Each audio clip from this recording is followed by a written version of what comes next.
Well, good evening and welcome to Tucker Carlson tonight. After a brief one-day respite to focus on bashing the president's Supreme Court nominations, Democrats are back to attacking his executive order on immigration. Take a look. If he can ban Muslims, he can ban Seventh-day Adventists, he can ban Catholics, he can ban Jews. And I'm telling you right now, we got to stand for each other right here, right now. Donald Trump, your two-thirds wives are immigrants. Your children's mothers are immigrant. Don't you have any concern about immigration to this country? Well, President Trump so far has shown no sign of backing down against their wailing and lamentations. Today, the president tweeted this: "Everybody is arguing about whether or not it's a ban. Call it what you want. It's about keeping bad people with bad intentions out of the country." Well, Michelle Brane is the director of Migrant Rights and the Justice Program at the Women's Refugee Commission. She's called on people to resist President Trump's executive orders and says that sanctuary cities make this country safer. Michelle Brane joins us now. Michelle, thanks a lot for coming on. You're very welcome. Let me just say at the outset that I think that your motivations seem totally pure. I've read a lot about you. I think you're trying to do good work for people in need, and so I respect that. But I'm looking also at the polling on refugee resettlement, and the public cannot be described as supporting it now or in the past. Strikingly low support for resettling refugees in this country. And if you ask people, do you want them resettled where you live, in your neighborhood, it's even lower. And I'm wondering why that is. Why do you think people don't support it? Well, first of all, I'm not sure that people don't support it, right? I think some polls show that they don't, and I know that support for the programs varies, right? It varies over time, and it varies geographically and among different groups of people. But I think it's fair to say there's not overwhelming support for it. I mean, Correct. I could point to some numbers here, pretty low. Yes, in some cases they are low, but I think overall, at least the Americans that I engage with, and maybe I try to be diverse in my encounters with people, but I think people do support it. I do think that people are concerned sometimes, right, about how it's going to affect the country. But I think if you look at pockets where there is resettlement, yes, there is support. And in fact, many communities that have resettled refugees ask for more refugees. That's actually more common than communities who've experienced having refugees in their community saying we don't want them, right? I guess what I find interesting, though, in this debate, there's almost no conversation that I have heard about the effect of refugee resettlement on Americans. There's the obvious point that's often made that if you're fleeing some war-riven country or a poor country, of course, it's a massive upgrade to come to America. But what about the Americans? So you tweeted out recently, you said asylum seekers at our border are fleeing violence, which is obviously true. Central America, among the most dangerous regions in the world. That's all completely true. So a lot of Central Americans have been resettled here, Salvadorans, Hondurans, et cetera. We've also seen a cost to that, though. MS-13 didn't exist before large numbers of Central Americans came here. Not attacking all of them, but that's a real thing that's affected Americans. Do you recognize that as a cost?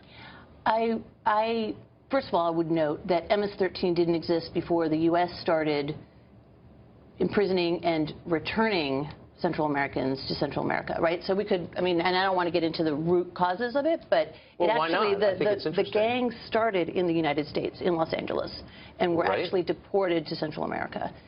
So, I don't know that... I'm not sure I'm following your logic here. The point is just that they didn't necessarily start in Central America.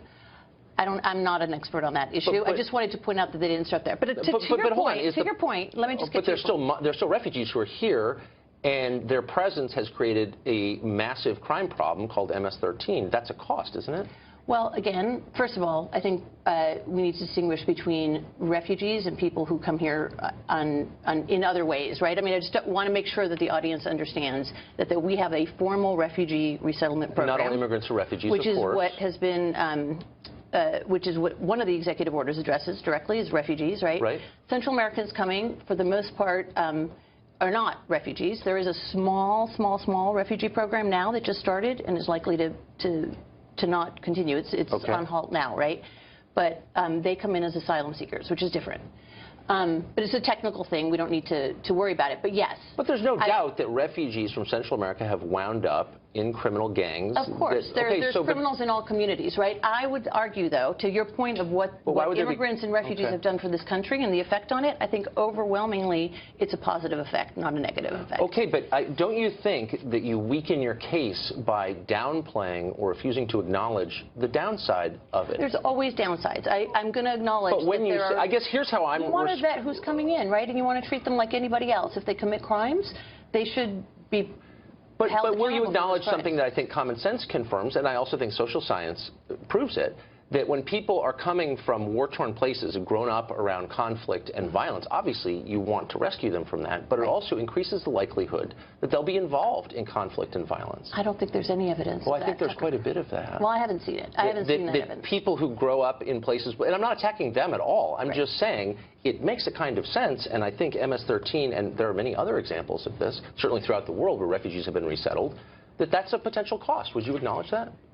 What I would say is that what we know and is fact is that communities with higher immigrant populations, including the populations you're talking about, actually have lower crime rates than communities that So don't. you're saying if we were to So there's a lower import crime rate among the immigrant population in the United States than there is among the non-immigrant. the native-born population, but doesn't it also make sense, and hard to kind of deny this, that if you import people from peaceful, the people bring part of their culture with them. Sure. And if you bring people from very violent countries, they're more likely to commit violence Not if when they're they get fleeing here. that violence, right? If somebody is actually But do you have evidence to resisting the show that? violence- I don't think that that's true, actually. Well, so have if you ever met any of the people we're talking about? Because Sure, and I'm not attacking them. I'm just saying we're talking about large numbers of people, so we're Right. speaking in the aggregate, and I have a Exactly. lot of sympathy for people who want to get out of El Salvador, for sure, or Syria, for that matter.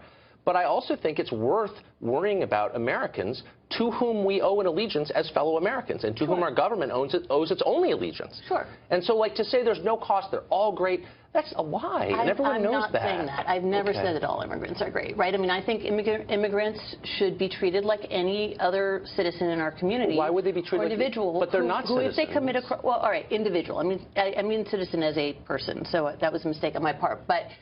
They should be treated like anybody else in our country. If they commit crimes, they should be charged with those crimes, But right? why would you want to import anybody? I mean, we're doing this voluntarily, okay? We're doing a good the immigrant deed. population we're importing, But as why you would say, you want are not any criminals. Okay, but some of them actually are, and you know that to be true. I'm not saying most are. I think most are good people, and they want to be here for the right reasons, and I get it. But if you're importing people at your expense, and the U.S. government pays for this, as Well, you we're know. not paying for asylum seekers to come to the United States. We're paying for the cost of bearing them once they arrive, as you know. They don't and that really cost is. no, I'm not. They're not eligible for any benefit. Well, they go to public benefit. schools, and let me ask you about that. So we have resettled immigrants all over the country, but disproportionately to poor communities for a bunch of different reasons I know you're familiar with. Buffalo is one of them. Right. There's a piece today in the New York Post by Betsy McCoy. It's really interesting. Last decade, 10,000 refugees go to Buffalo. A lot of them wind up at Lafayette High School. 45 languages spoken there. 70% of the students are just learning English. Right. Now, this is one of the worst schools in the state of New York. 14% of people graduate on time. This is a massive burden for the school. It doesn't help the people who are already there. Right.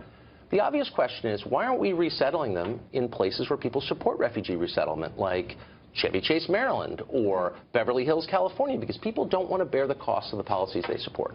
Refugees are resettled in communities that do voluntarily accept them. The government does not force refugees in communities.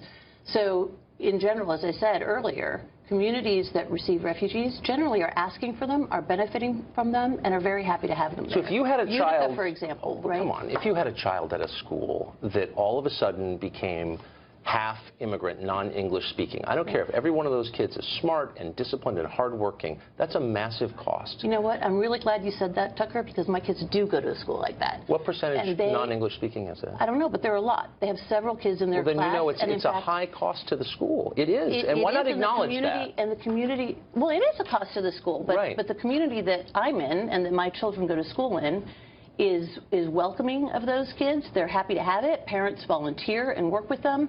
The kids learn a lot from having this diverse cultures in their classes. And overall, I would say that it's a positive thing. I'm not denying it's a cost. Both of us live in one of the most affluent areas in the country. Here's my point, and this is, I guess, what bothers me. There's an unfairness for affluent people like us to turn to the rest of the country and say, you're bigots for not supporting the resettlement of people who don't speak our language, don't share our culture, and whose costs we will pay for. You're a bad person if you're not for that. I And don't that's think an I've ever unfair. called anybody a bigot. But isn't the position on Trump's executive orders that anyone who's for this is motivated by bigotry or dislike of the other? And that's not a fair thing to say. Well, that's not what I'm saying. I'm saying that receiving refugees and welcoming refugees in what I believe is an American tradition is something that I'm very proud of as an American. Right. It's something that I don't like to see turned its back on. And that's my point, really. Let me ask you one last question then, and it's about assimilation. So some of these are people who already share our values and are familiar with our country, but many of them are not. And they're coming from places whose values are not just different from ours, but opposed to ours. They don't believe in an open liberal society. And I've got a lot of data to back it up, okay? What are we doing when we import someone from a country where 98% of the women have experienced genital mutilation, for example, and people don't believe that men and women are equal, they hate gays? What are we doing to bring them in to our culture and to convince them that our values are the right values? I don't see that we're doing much.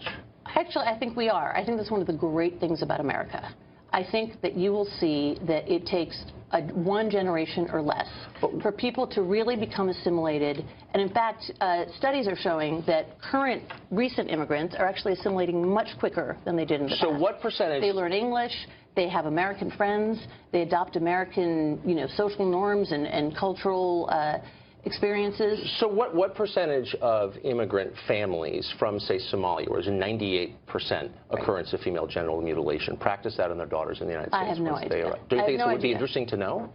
Sure, and maybe there's a study out there that says it, but I don't know what it is, right? But my experience has been that when I speak to Somali young women who have immigrated to this country or whose parents have immigrated to this country, they are very American to me. But do you tell them that that's wrong? Well, I haven't had that conversation with very many of them, but many why not? I have had that conversation with some of them. Look, we worked on, I was at the Board of Immigration Appeals at the Department of Justice at the time when the famous FGM case came up. I remember. And a lot of people were arguing that FGM is not a practice that is acceptable, especially by force, right? Well, it's illegal, among other things, but it still continues, and I just wish we would take a stand. I don't for know our what own the rates values. are in the U.S. I don't have any problem with that. All right. Thanks a lot for joining us, Michelle. You're very welcome.